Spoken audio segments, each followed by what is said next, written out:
أعوذ بالله من الشيطان الرجيم بسم الله الرحمن الرحيم سورہ بقرہ دویمہ سپارہ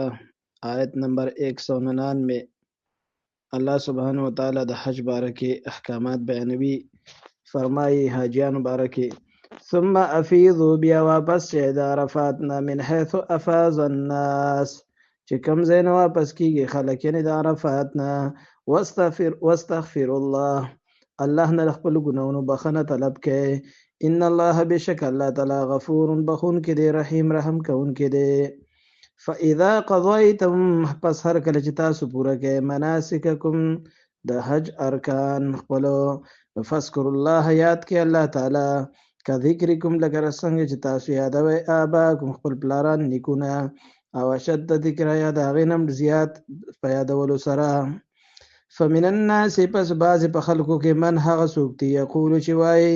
ربنا یا رب زمونږه آتنا راکې مونږ ته فی الدنیا په دنیا کې وما له نه به د دوی دپاره فی الاخرت په آخرت کې من خلاق څه حصه یعنی دنیا خیر غواړي خو د آخرت ورسره فکر نشته الله دنیا به ول ورکم آخرت کې به هیڅ حصه نه وي ومنهم او بعض په دوی کې من هغه څوک دی یقول چې وایي ربنا اے رب زمونږه آتنا راکې مونږ ته فی الدنیا په دنیا کې حسنه خیر ښېګړه خوشحالي راته راکې وفي الاخرت حسنه او په آخرت کې خیر دنه غواړو وقنا او ساتي مونږه عذاب النار د جهنم د اور د عذابه اولئک هم دغه خلق ته لهم د دوی دپاره نصیب حصه ده مما کسبو کوم اعمال چې دوی کړي دي والله الله سریع الحساب ډیر زر حساب کتاب اغستونکی دی واذکر الله یاد کړئ الله تعالی فی ایام معدودات هغه د شمیر په څو ورځو کې مطلب په مینا کې دغه چې کومې ورځې پوره کول دي د هغې نه د حج نه وروستو 11 او 12 لسمه 11 12 نو فمن تعجل پس چا چې تلوار وکړه فی یومین په 2 ورځو کې فلا اثم علیه په ده باندې څه ګناه نشته دی ومن تاخر او څوک چې بلې ورځې ته پاتې شو نو فلا اثم علیه په ده باندې هم ګناه نشته دی لمن اتقا دا حکم د چا لپاره چې څوک یېرېږي د الله نه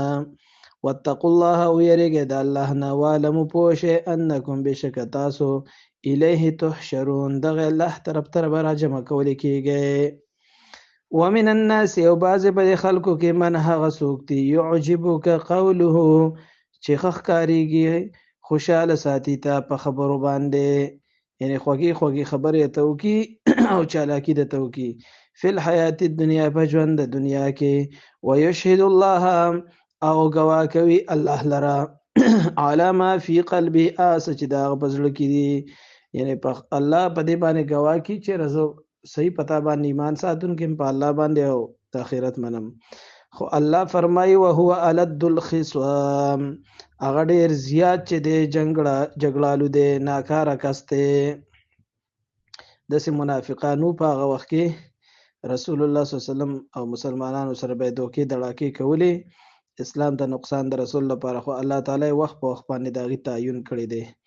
واذا تولى هر کله چې دی واپس شي ستا د خوا نه سعی فی الارض دی ګرځي په ځمکه کې منډې وهي څه کوي لیفسد فیها دا چې رواني وکړي په دې ځمکه کې